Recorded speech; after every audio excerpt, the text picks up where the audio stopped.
এমন এক সত্তা আছেন যিনি তোমাকে চিনতেন, এমনকি যখন তুমি আমার নিকট কিছুই ছিলে না তখনও। এমন এক সত্তা আছেন যিনি তোমাকে তখনও ভালোবাসতেন যখন সৃষ্টি জগতের কেউই তোমাকে ভালোবাসতো না, এই জগতের কেউই তোমাকে স্নেহ করতো না।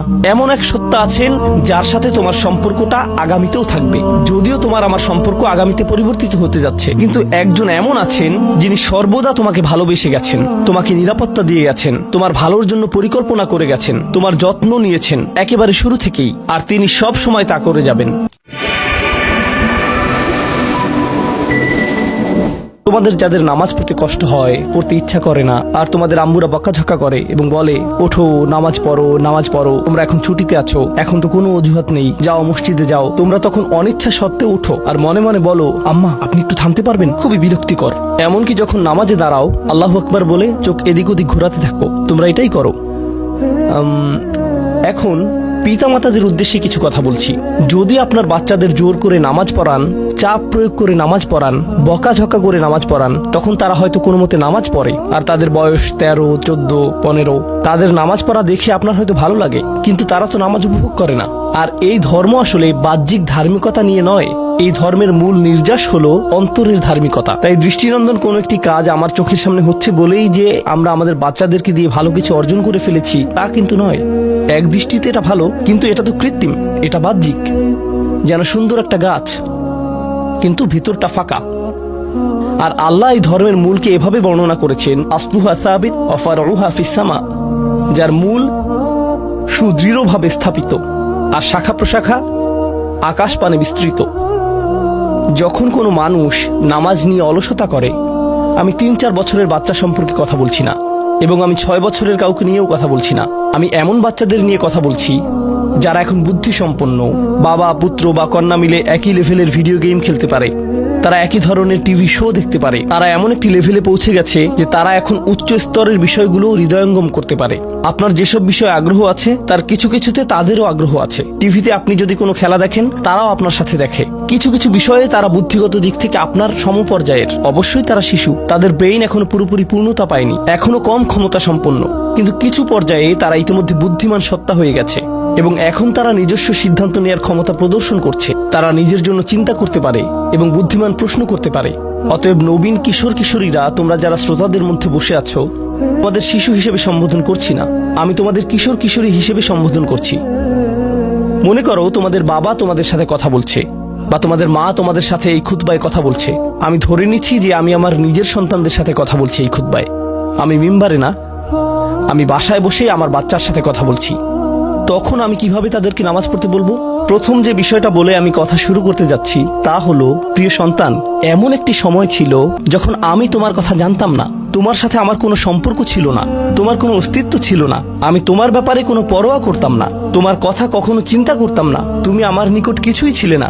লাম ইয়াকুন শাইআম মাযকুরা, কোরআন বলছে মানুষের জীবনে এমন একটা সময় ছিল যখন কেউ তাকে স্মরণ করতো না, একেবারেই না। আমি তোমাকে একটুও ভালোবাসিনি, কারণ তুমি আমার নিকট জিরো ছিলে, কিছুই না। কিন্তু হঠাৎ করে আমার জীবনে তোমার আগমন ঘটলো। এমনকি যখন আমি জানতে পারলাম যে তোমার মা তোমার জন্ম দিবে, যখন সে তার পেটের মধ্যে তোমাকে বহন করে চলছিল, এমনকি তোমার মাও ভাবতো কেমন হবে আমার সন্তানটা, কিন্তু আমার কোনো ধারণাই ছিল না, আমার কাছে কোনো তথ্য ছিল না।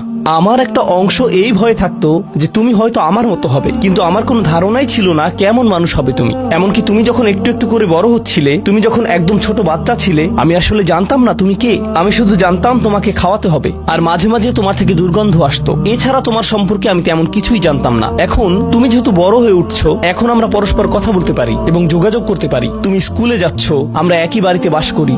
আমি শুধু তোমাকে জানাতে চাচ্ছি, আমাদের মধ্যে এই সম্পর্কটি সবসময় বর্তমান ছিল না। আমি তোমাকে আরো জানতে চাই, এই সম্পর্কটি সবসময় বর্তমান থাকবেও না। খুবই অল্প কিছু সময়ের জন্য আমরা দুজন একত্রে থাকবো, আর অল্প কিছু দিনের মধ্যেই তুমি পুরোপুরি বড় হয়ে যাবে, তুমি যুবক হওয়ার পথে।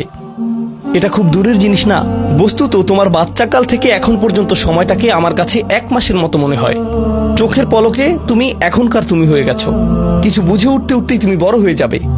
একদিন ইউনিভার্সিটিতে যাবে, চাকরি করবে, বিয়ে করবে, এর সব কিছুই ঘটবে ইনশাআল্লাহ, যদি আল্লাহ ইচ্ছে করেন।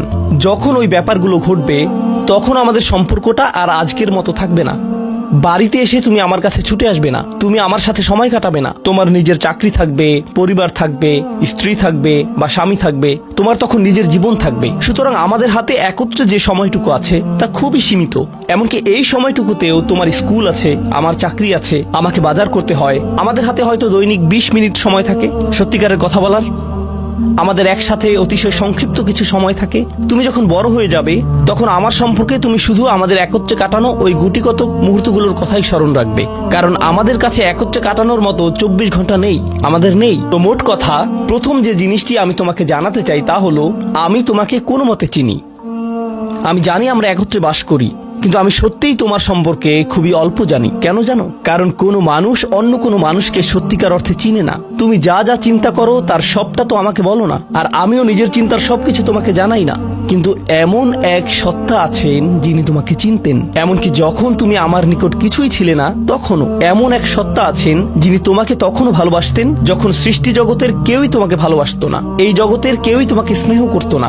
এমন এক সত্তা আছেন যার সাথে তোমার সম্পর্কটা আগামীতেও থাকবে, যদিও তোমার আমার সম্পর্ক আগামীতে পরিবর্তিত হতে যাচ্ছে। ছোটবেলায় আমার বাবার সাথে আমার এক ধরনের সম্পর্ক ছিল, কলেজে পড়ার সময় তার সাথে সম্পর্কটা অন্য ধরনের ছিল, আর এখন তার সাথে আমার সম্পর্কটা সম্পূর্ণ ভিন্ন রকম।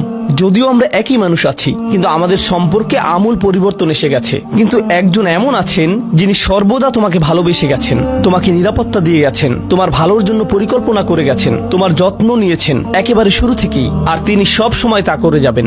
আর সেই সত্তা আমি নই, আমি তোমার জীবনের একটা পর্ব মাত্র। এটা সুন্দর একটা পর্ব যা আল্লাহ তোমাকে আমাকে একত্রে দান করেছেন, কিন্তু এটা কোনো স্থায়ী পর্ব নয়।